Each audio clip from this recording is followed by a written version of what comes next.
நபிகள் நாயகம் ஸல்லல்லாஹு அலைஹி வஸல்லம் அவர்களின் நற்குணங்கள் என்ற தலைப்பிலே ஒரு சில விஷயங்களை உங்களோடு பகிர்ந்து கொள்ள ஆசைப்படுகிறோம்.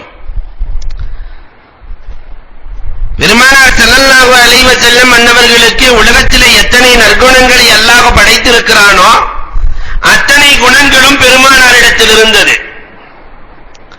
நற்குணங்கள் மொத்தம் 360 குணங்களையும் ஒட்டுமொத்தமாக பெருமானார் பெற்றிருந்தார்கள். ஒரு முறை பெருமானார் ஸல்லல்லாஹு அலைஹி வஸல்லம் அவர்கள் ஒவ்வொரு சஹாபியாக அழைத்து, அபூதர், நீங்கள் ஈசா அலைஹிஸ்ஸலாத்தின் குணத்தை பெற்றிருக்கிறீர்கள். அபூ மூஸா அஷ்அரியை அழைத்து, நீங்கள் தாவூத் அலைஹிஸ்ஸலாத்தின் குரலை பெற்றிருக்கிறீர்கள். ஒவ்வொரு சஹாபியா அழைச்சு ஒரு நபி மாதிரி இருக்கிறீங்க என்று பெருமானார் ஸல்லல்லாஹு அலைஹி வஸல்லம் சொல்லிக் கொண்டே இருக்கிறார்கள். அபூபக்கர் ரலியல்லாஹுவை மட்டும் ரசூலுல்லாஹ் விட்டுவிட்டார்கள். அபூபக்கர் ரலியல்லாஹு தஆலா கேட்டார்கள், நாயகமே, ஒவ்வொருவராக அழைத்து ஒவ்வொரு நற்குணத்தை சொன்னீர்கள், எனக்கு ஒன்றுமே சொல்லவில்லையே நாயகமே. பெருமானார் ஸல்லல்லாஹு அலைஹி வஸல்லம் சொன்னார்கள், உலகத்திலே நற்குணங்கள் மொத்தம் 360, அந்த 360 உன்னிடத்தில் உண்டு என்றார்கள். அபூபக்கர் ரலியல்லாஹுவுக்கே 360 உண்டு என்றால் அதை உருவாக்கிய பெருமானார் 360 நற்குணங்களை சொன்ன நம்ம முடிஞ்சு போச்சு. அதனால ஒரு 12 நற்குணங்களை மட்டும் நம்முடைய வாழ்வில் கடைபிடிப்பதற்காக நான் உங்களுக்கு சொல்ல ஆசைப்படுகிறேன். அந்த 12 எத்தனை நம்மிடத்தில் உண்டு, இனி அதை உருவாக்கிக் கொள்வதற்கு நாம் என்ன செய்ய வேண்டும் என்று சொல்லும் கருத்துக்களை உள்வாங்கி நற்குணம் உள்ளவர்களாக அல்லாஹ் நம்மை ஆக்கி அருள்வானாக. அன்பிற்குரியவர்களே, முதல் குணமாக பெருமானார் ஸல்லல்லாஹு அலைஹி வஸல்லம் அவர்களிடத்தில் இருந்தது ஷஃபக்கத்துல் ஹல்க், படைப்பினங்களின் மீது அன்பு காட்டுதல்.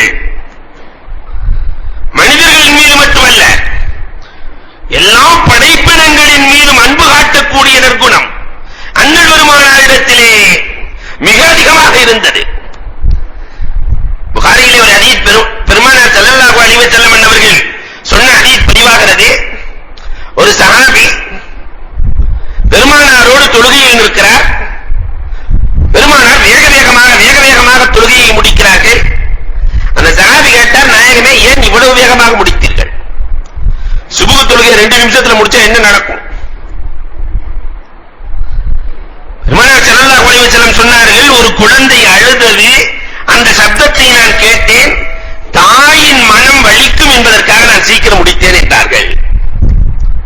பெருமானாரினுடைய காலத்திலே ஃபித்னா இல்லாத காலம், ஆண்கள் தொழுவார்கள், பின்னால் பெண்களும் தொழுவார்கள். குழந்தையோடு வந்த அந்த பெண்மணி, குழந்தை அழுகிறது, பெருமானார் வேகமாக தொழுகையை முடிக்கிறார்கள்.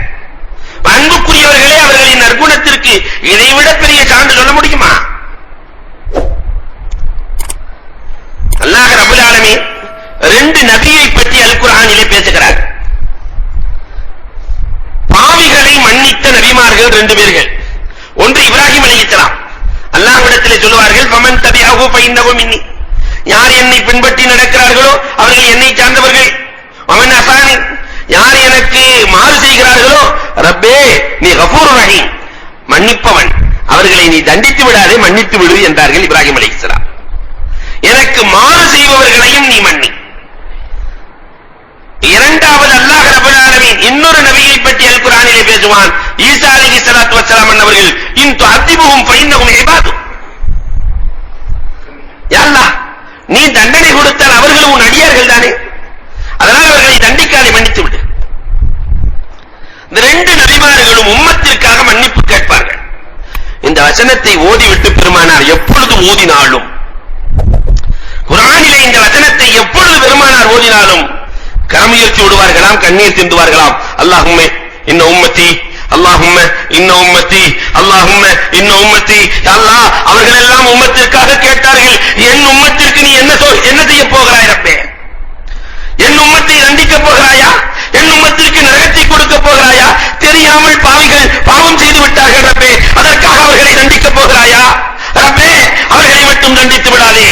வலசௌஃப யுஅதீக ரப்புக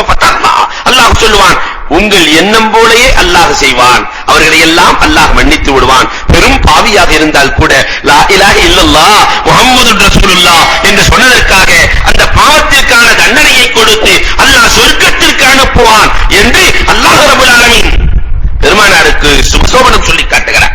இப்ப நாயகத்தினுடைய குணம் எப்படி இருக்கிறது என்பதற்கு இதைவிட பெரிய சான்று பெற முடியுமா? பெருமானார் ஸல்லல்லாஹு அலைஹி வஸல்லம் ரமலான் மாதத்திலே முதல் நாள் ஒரு 4-5 சஹாபிகளோடு பெருமானார் தொழுகிறாங்க. இந்த 4-5 பேரும் போய் பெருமானார் ரமலானிலே சிறப்பு தொழுகை இஷாவுக்கு பிறகு தொழுகிறார்கள் என்று சொல்ல அடுத்த நாள் பார்த்தா ஒரு 40-50 வந்தாச்சு. இந்த 40-50 பேருக்கும் பெருமானார் இரண்டாவது நாள் தொலை வைக்கிறார்கள். இந்த 40-50 பேரும் தான் பார்த்த ஆளுகள்ட்ட எல்லாம் சொல்லியாச்சு. மூன்றாவது நாள் ஒரு பெரும் கூட்டம் பெருமானார் தொலை வைக்கிறார்கள். 4வது நாள் மதீனாவாசிகள் அத்தனை பேர்களும் மஸ்ஜித் நபவிக்கு வந்து விட்டார்கள். பெருமானார் ஏதோ சிறப்பு தொழுகை தொலை வைக்கிறார்கள். நம்ம ஆளுகளுக்கு ஒரு வளமை இருக்கிறது. கொஞ்சம் லேட் ஆயிருச்சுன்னா இமாம் சாப் ஒரு நிமிஷம் லேட் ஆயிருச்சுன்னா கொஞ்சம் கணப்பான். இந்த ஒரு நிமிஷம் தான் லேட் ஆயிருக்கும். அல்லது அந்த மணியையும் பார்க்க வேண்டியது, அப்படி திரும்பி பார்க்க வேண்டியது, அப்படி மணியை பார்க்க வேண்டியது, இதெல்லாம் நம்முடைய வளமைகளில் உண்டு. ஒரு 5 நிமிஷம் ஆச்சுன்னு சொன்னாக்க அதிகார தோரணை வந்துவிடும். எங்க கூப்பிடு. பெருமானார் ஸல்லல்லாஹு அலைஹி வஸல்லம் 4வது நாள் வீட்டை விட்டு வெளியே வரவில்லை. 3 நாள் தொலை வைத்த நாயகம் 4வது நாள் வரவில்லை. வெளியில இருந்த சஹாபாக்கள் கணச்சார்களாம். பெருமானாரை வர வைக்கிறதுக்காக கணக்கிறார்கள். பெருமானார் ஸல்லல்லாஹு அலைஹி வஸல்லம் வரவில்லை. என்ன கொஞ்சம் கூடுதலாக கணித்தார்களாம். தன்னக பெருமானார் வரவில்லை. ஒரு ஆளையே அனுப்பிட்டாங்க. பெருமானார் ஸல்லல்லாஹு அலைஹி வஸல்லம் நாயகமே 3 நாள் தொலை வச்சீங்க, ஆளை காணாமே. பெருமானார் ஸல்லல்லாஹு அலைஹி வஸல்லம் சொன்னார்கள், உங்களின் மீது நான் அன்பு காட்டியதற்காகத்தான் வரவில்லை என்றார்கள். நான் 30 நாளும் தொடர்ந்து தொலை வைக்க ஆரம்பித்து விட்டால் உங்களுக்கு ஃபரலாக்கப்பட்டு விடும். தராவி உங்களுக்கு ஃபரலாக்கப்பட்டு விடும். அந்த ஃபரலாக்கப்பட்டு நீங்கள் கஷ்டப்பட்டு விடக்கூடாது என்பதற்காகத்தான் நான் வரவில்லை என்றார்கள் கண்மணி நாயகம் ஸல்லல்லாஹு அலைஹி வஸல்லம். உம்மத்தின் மீது எவ்வளவு அன்பு! பெருமானார் ஸல்லல்லாஹு அலைஹி வஸல்லம் குத்பா ஓதிக்கொண்டிருக்கிறார்கள். வரலாறு சொல்கிறது. குத்பா ஓதிக்கொண்டே இருக்கிற பொழுது பேரப்பிள்ளை ஹசன் அலி எல்லாம் வருகிறார்கள். வாப்பான்னு சொல்லி யாபத்தா ஓடி வந்த உன்னை பெருமானார் மெம்பர்ல இருந்து கீழே இறங்கி போய் பிள்ளைய தூக்கி தோல்ல வச்சுக்கிட்டு குத்பா ஓதுறாங்க. என்னமா அம்வாலுக்கும் அவுலாதுக்கும் ஃபித்னா. அல்லாஹ்வே சொல்லுகிறான் குழந்தைகள் ஃபித்னா என்று. குழந்தைகளின் மீது இறக்கப்படாமல் இருக்க முடியுமா? அதனால் தான் எடுத்து தோளிலே வைத்துக் கொண்டேன் பெருமானார் ஸல்லல்லாஹு அலைஹி வஸல்லம் சொல்லுகிறார்கள். அப்ப எவ்வளவு அன்பு என்பதற்கு இதை விட பெரிய சான்று என்ன இருக்க முடியும்? இன்னைக்கு இருக்கிற இமாமு பையன் வந்தா நேரா இறங்கி போய் தூக்கி தோல்ல வச்சுட்டு குத்பா ஓதுனா அடுத்த ஜுமாவுக்கு அவர் மேல ஏற முடியாது. யோசிக்கிறோம். பெருமானார் ஸல்லல்லாஹு அலைஹி வஸல்லம் அவர்கள் எவ்வளவு அன்பாக நடந்திருக்கிறார்கள்.